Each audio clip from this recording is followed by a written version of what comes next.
Microphone check, 1, 2, what is this? It's the 5'7" assassin in the podcast business. I am your host, Rohan Patra, the rap music plug at your service. Here we are again at the end of a rainbow. The Rap Music Plug podcast presented by QLC TV is the remedy to the I don't have anything good to listen to problem. Through in-depth album and song reviews, as well as artist interviews and general rap commentary sprinkled in between on all of what the mainstream and underground rap scenes have to offer, this is your one-stop shop to knowing what to add to your queue, play next, or pop into your record player. Welcome to the show. Like most people in this line of music journalism work, I'm a narcissist to some degree or the other. I have a hard time letting go of my own preoccupations to truly connect with things outside of my immediate world. Same can be said when listening to music. For better or for worse, I personalize art and envision how it applies to my own life experiences, thoughts, and emotions. At the time of this recording, I am embarking on one of the biggest gauntlets of change and challenge that I've ever faced, where being fully wrapped up in myself would make the most sense.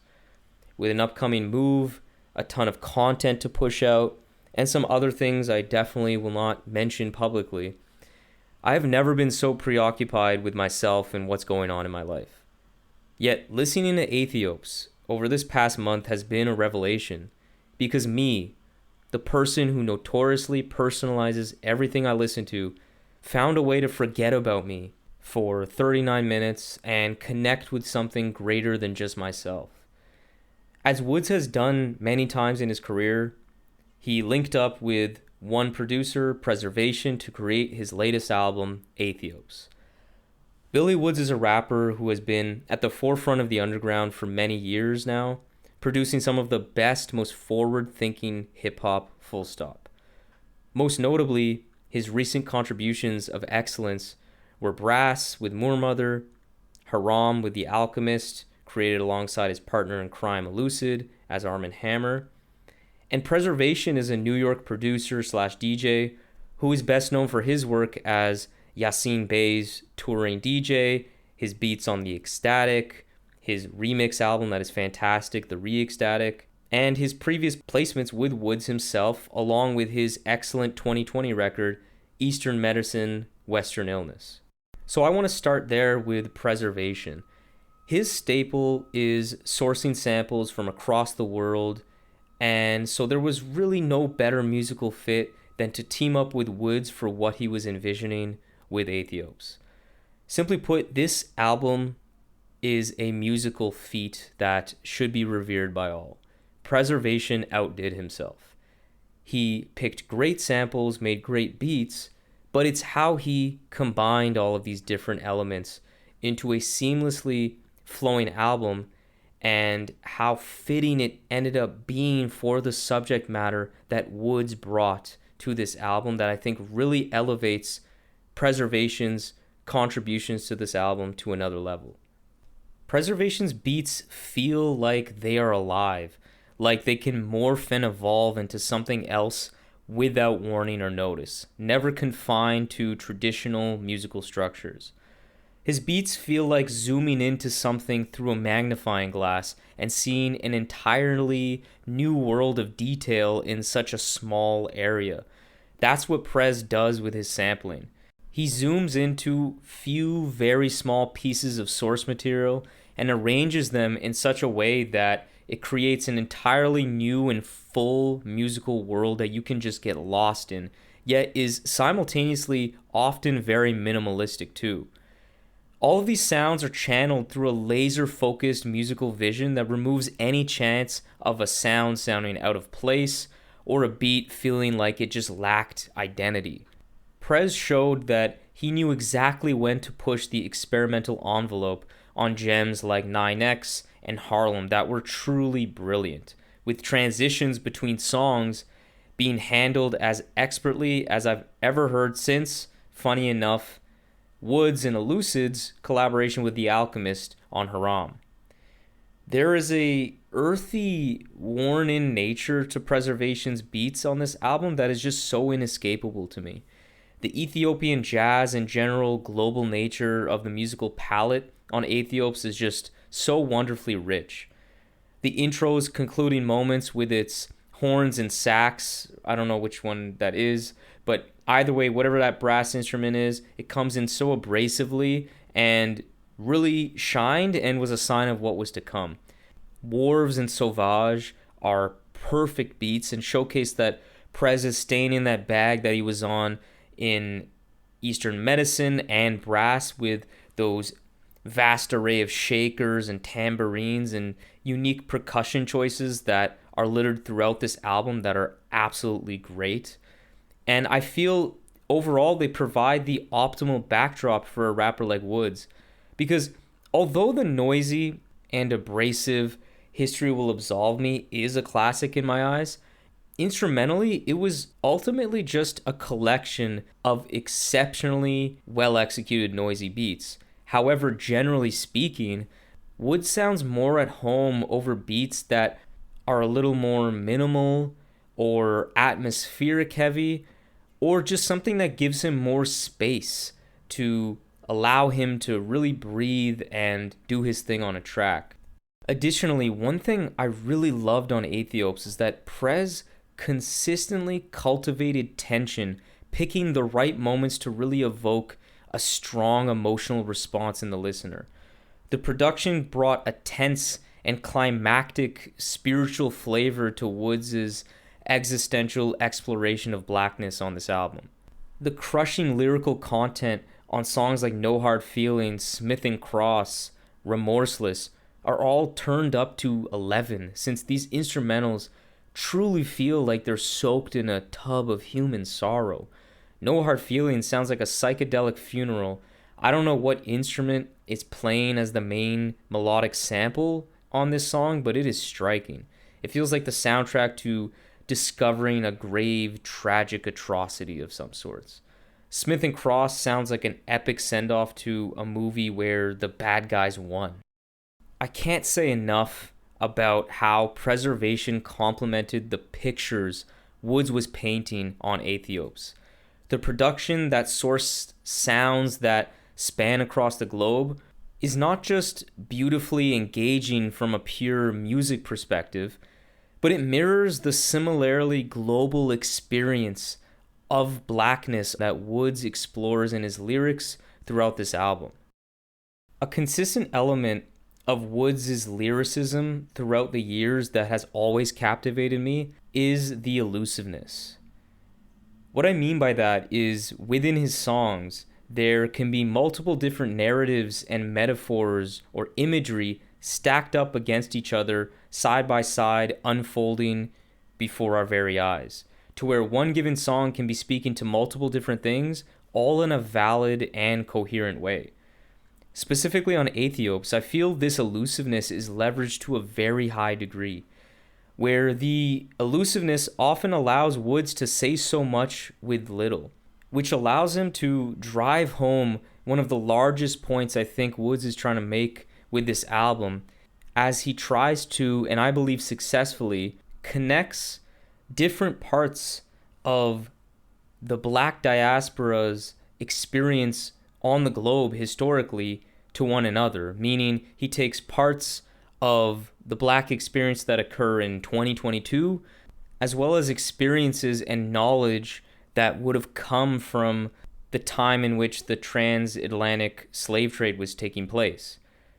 Putting these all together and making larger points about the interconnectivity of it all sort of ends up putting a mirror in front of the listener and really asks you to confront why things are the way they are, why have things historically been like this, and how the past has influenced our present day. I think the way Woods communicates all this leads to the listener coming to certain conclusions that I think are pretty simple, but nonetheless awful to really swallow, just like much of history is when you really come to understand it. A perfectly fitting example of how Woods communicates this interconnectivity between the past and the present as it relates to events and experiences that those of the Black diaspora would have experienced, whether directly or indirectly, can be found on the track The Doldrums. This is a word referring to when ships would be stuck in a part of the ocean longer than normal due to the wind being weak. So basically, I take that as being stuck. That's kind of the main message from that title.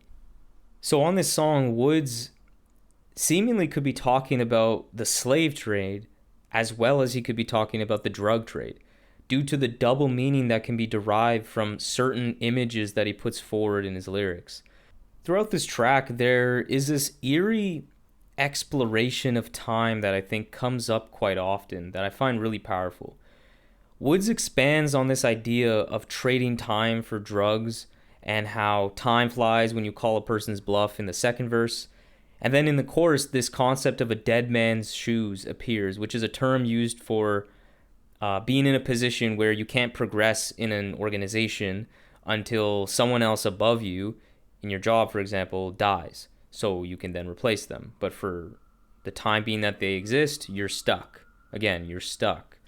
And then on the third verse, the lines begin to blur between the tight quarters slaves found themselves trapped in on ships during the slave trade, as Woods mentions, like he's accustomed to being in tight quarters, and the enslavement of drug dealers being stuck on the corner selling drugs to get by. I don't know if this interpretation in essence is fully correct. Like all Woods songs, I don't claim to know, but I do claim to see a pattern, and I find that pattern really interesting because there's this deliberate fungible nature in his lyrics in this song that creates this connection between the drug trade and the slave trade, which I feel is making a larger point to say that these situations, the drug trade and the slave trade back in the day, are not mutually exclusive and are actually connected historically. And that is definitely factually correct, because this original sin of slavery, if you will, had many downstream effects that affected the families of these black slaves, and no clearer example than being the eventual implications that came from Jim Crow and then the war on drugs, which leads to the drug trade. So all in all, what makes this special, this way that lyrics are presented and songs are constructed on this album, is that it's not just some cool double meaning of a song for artsy-fartsy reasons. Like, that's not why The Doldrums is a great song. If it was, then cool, that's fine by itself. However, what Woods is doing is putting these seemingly separate ideas beside each other and sparking the thoughts in your mind as to why they may actually be connected. This concept of overlaying present-day experiences and or personal experiences of Woods with references to slavery and other generally historic white supremacist practices is a common lyrical motif throughout this album. Finally, the last lyrical passage that I want to dive into as it relates to this point I'm making is on No Hard Feelings. This was another example of how Woods positions seemingly isolated narratives into this grander theme of the impact of white supremacy and capitalism on everyday folks. The first verse, as Woods put it himself actually on Twitter, concerns a man living on the first floor of a building when a homeless person starts smoking rocks on the step outside his apartment window every day. It opens with some lines that reference this failed Challenger space shuttle launch that killed all crew members, including a black astronaut by the name of Ronald McNair. Lastly, the second verse mainly focuses on Woods being stood up by a girl. That no hard feelings phrase is repeated at different points in the song, and I think connects these seemingly completely randomly different ideas together. The apathetic and accountability deprived implication behind that phrase, no hard feelings, in fact applies to this failed space launch that killed the black astronaut Ronald McNair and the entire space crew, where An investigation showed gross negligence on the part of NASA that led directly to the downfall of this launch. This phrase can also apply to the homeless victim of capitalism and the war on drugs who can't even smoke crack in peace. And finally, this phrase applies to this woman standing Woods up and no showing on the date. So obviously that last point seems obviously not at the same level of importance or seriousness, but that multidimensional nature of Wood's writing is firmly on display here and is spectacular. Where songs feel like he's recounting a personal story and then simultaneously feels like he's speaking on some metaphorical situation of black people historically. It's not always the case that he's doing that. I don't want to make it seem like every song and every line has this double meaning, but just generally on this album, I did find a lot of the lyrics worked on multiple levels. This slipperiness provides so much replay value for me and also strengthens this idea that, again, there is a connection within the global diaspora of blackness, whether it be from the past or the present, whether it be in the States or anywhere else in the globe, simply through his sheer artistic choice in lyricism. The medium is the message is what comes to mind when I listen to Aethiopes.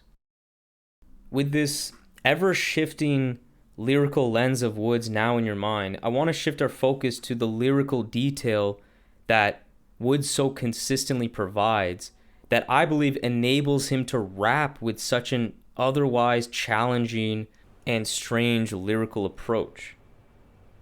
Although Woods has always been an incredible lyricist, I really believe he's grown even greater in his powers in recent years, showing a supremely special ability to convey profound messaging in such concise nuggets of bars. This is another level of lyricism that I first felt struck me on the short 2-ish minute track Guinness from 2020's Brass with Moormother. On this song, he vividly painted this wreckage of a scene of a city in disarray, under destruction, crumbling from within, where this surrealism that I just finished speaking about shows up once again, as each line functions as a way of painting this literal scene of a city on fire, but simultaneously functions as almost a microcosm of the world being on fire due to mass exploitation, white supremacy, all of that good stuff.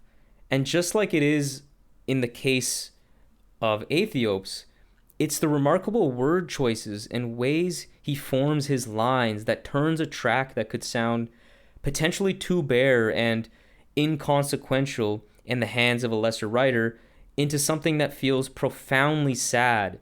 More on that idea of profound sadness, though, in a moment.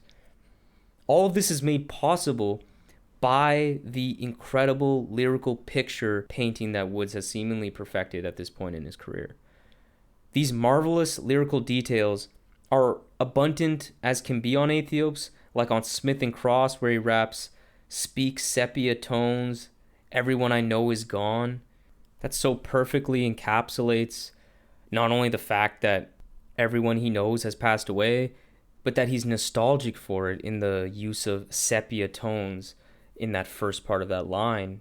That goes to show, if Woods is going to rap in this way, he needs to be on point, and the lyrical detail absolutely allows him to be so avant-garde, if you will, in his lyrical approach, because he just knows how to make a damn point and make it concisely. Now, I'd be remiss to ignore the significant and terrific lyrical contributions from the various guests on this album too, with particularly great contributions from Elucid, Boldy James, Breeze Bruin, which, to be quite honest, on first couple listens was a bit of a letdown, not because I was hating the features, but just because I wanted more Woods. But over time, the guest verses stuck with me because they were just that damn good. Particularly Heavy Water with Breeze Bruin and LP absolutely delivered, which was a great moment since these two are some of Woods' greatest inspirations from my understanding. And outside of the strength of the guest contributions, Woods was consistently precise and swift in his impact on this song, which speaks to a larger point about his overall impact on this album. Because on a track like Heavy Water, with two amazing verses from Breeze Bruin and two from LP as well, Woods still steals the show. In one verse, he raps things like multiverse Benzino, Yakubian experiments gain a function in the kitchen sink, ending the same verse with brand new offline computers, which shows this impeccably chosen lyrical detail in that it effortlessly punches home the covert, dangerous activity vibe that the song is embodying. Woods' performance on Aethiopes was just consistently show-stopping and just that powerful. Even when he shows up for half a song or a quarter of a song, like on 9X, his presence is known, which is why that initial kind of letdown or disappointment in the amount of time given to features completely dissipated over time. So far, as we've explored the spectacular lyricism found on Aethiopes, particularly as it relates to this uniquely multi-layered lyrical approach and the exceptionally sharp details that he consistently puts in his bars, the last key aspect of the lyricism I need to dig into is just the sheer impact of it all, and specifically the impact it had on me. Because for as good as Woods' albums have been in the past, I feel the way Aethiopes pulls emotion out of me is just different. As if I'm truly in tune with a mass generational trauma. This idea was solidified in my brain by the end of my first day with this album. When Aethiopes dropped, I was massively consumed by my own life, my own thoughts and emotions. Yet it was April 8th, a bit past midnight on the day of this album's release. And I was in bed, a place I rarely listen to music in actually. And I was just finishing up my fourth listen of Aethiopes that day. It was precisely at this moment where the true gravity of what I feel is the centerpiece lyric of this album was made clear to me, where Woods raps on Remorseless, "It's a freedom in admitting it's not gonna get better." From that point on, a wave of uncontrollable sadness washed over me. I started to genuinely cry. However, unlike all of the times that I had cried in the past few months of what has been a really, really trying time for me personally, this sadness on April 8th had little to nothing to do with me. I wasn't the main character of this situation that I so often make myself to be. There is a societal and ancestral weight that Woods carries in his music that is felt no greater than in this album's final two songs, and more specifically, that line I just quoted. It's a freedom in admitting it's not gonna get better. I don't know what part of that line is more saddening. Was it the fact that I believed Woods was being truthful? That another human being genuinely believes things aren't going to get better? Or was it the fact that I actually saw some truth in what he said? That we all are screwed. That it actually could be freeing to lose that expectation of a brighter tomorrow. That we all are so far gone that everything is shabbier than it seems, as Woods pointed out on Guinness off of Brass. No matter which way I slice it though, it's either that another human has truly lost all hope, or that I agree with his morbidly bleak perspective. In just one mere line, Woods bottled up an entire worldview and gave me genuine pause and genuine cathartic perspective. No matter what else was going on in my life, I was listening. That is true power from just one line. Now, if we move to another fertile aspect of this album, It's the songwriting.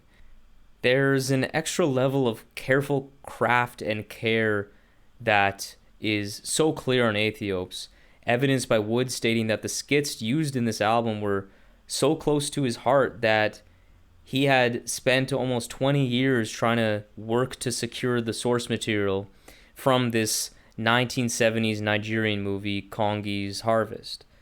But past the skits, Woods and Preservation really fine-tuned this album to borderline perfection. Look no further than the refrain by Woods shouted at the end of Smith and Cross of Sugar Molasses Rum, the three key aspects of the triangular slave trade. Just a hauntingly fitting way to end this album off in a neat bow. I think it's a cold take to say that rappers who produce their own stuff are at an advantage when it comes to the ability to craft solid songs. That's just my take. The fact that you can have the production ear and marry that with the skills that you need as a rapper, knowing which pockets to sit in on a beat, I think that just puts you at an advantage. And with Woods early on in his career, although not a super prevalent problem to be clear, there were still moments of clumsy songwriting or less than perfect beat selection that reared their ugly heads on some of his earlier records. However, over time, Woods has really improved in this aspect. No better illustration than Heavy Water's final verse, which shows just how far he's come. In this final verse, the main chaotic sample in this instrumental fades out to where only this percussion of the beat remains. It amplifies the tension of the song to unsettling levels, coloring Woods' verse with a much different tone than the rest of this song that was otherwise exhilaratingly rambunctious up until that point. Where a line like the film Black and White, who better to play the N-words than white men, could potentially fit snugly alongside the somewhat biting but ultimately funny brand of dry humor that Woods strikes earlier in his first verse of this song. But that beat toning down added this uncomfortable darkness to a line like that, to where it hits me completely different. Since what resonated with me was just how disgusting and shameful it was for white folks to have been wearing blackface and playing the black characters in those old school black and white films that he's referencing. I simply tweeted out that I loved this beat drop decision and came to learn from Preservation himself that this was actually Woods' idea. And I found that so brilliant, and was reminded of a previous interview I conducted with Steel Tip Dove, which remarked that Woods is one of the rappers he works with that is involved in the intricate musical decisions related to mixing and whatnot that go into the finished product much more than other artists he's worked with. Similar to how the elusiveness in Woods' lyricism isn't just a neat aesthetic thing, neither are moments of songwriting detail like this. It reaches that next level of mastery to where aesthetic choices actually amplify the impact of the messaging, where that black and white film line, again, isn't just funny, but it adds to this greater theme of the impact and sheer atrocity of white supremacy and how it influenced general society. The only minor flaws, though, I really see with this album are that on some of the more skeletal moments instrumentally, Woods' performance isn't nearly as captivating from a delivery perspective.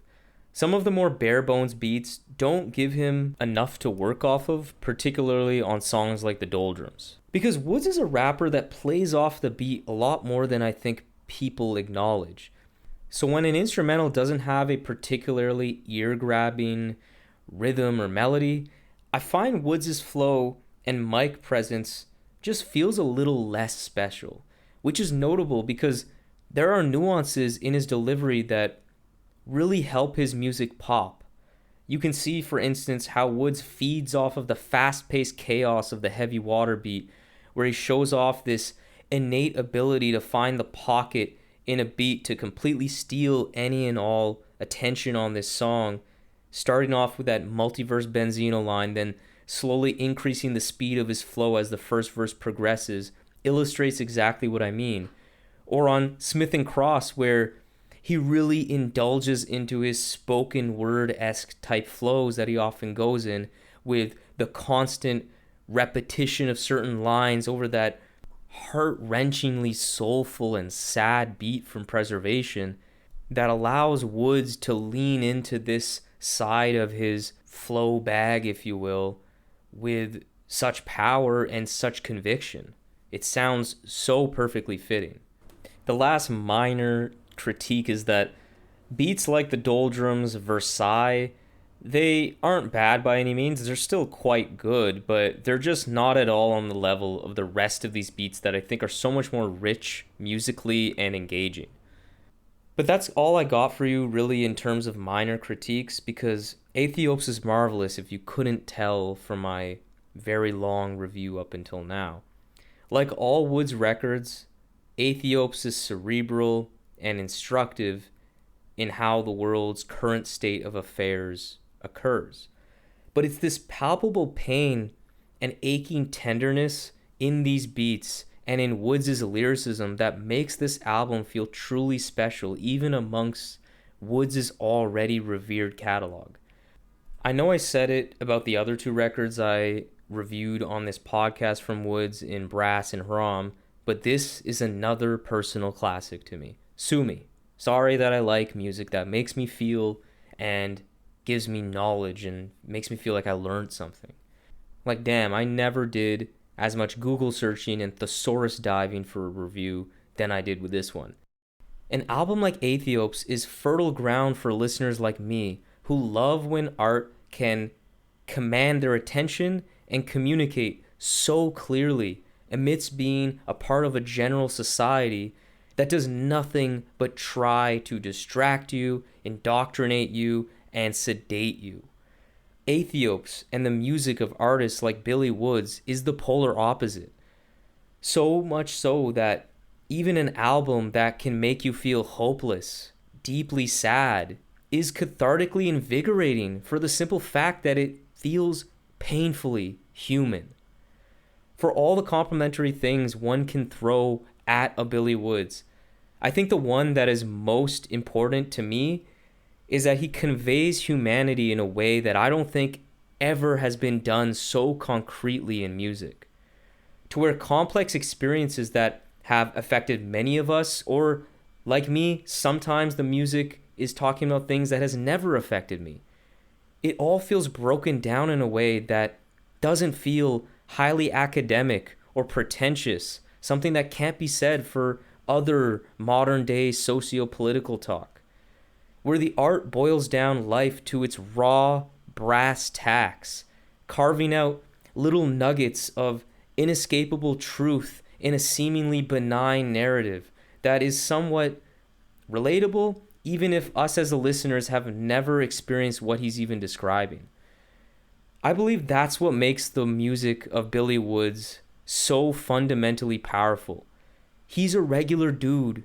That's what makes him special. So that concludes my little Billy Woods stump speech, which could also be dubbed the case for Billy Woods, the greatest artist of all time. End quote. So there we have it, another episode of the Rap Music Plug podcast presented by QLC TV. I hope this episode gave you some new perspectives and insights into what the greatest art form known to man in hip-hop music has to offer. If you want to support the show in the most meaningful way possible, it would be my absolute honor to have you as a patron in the new Rap Music Plug podcast Patreon.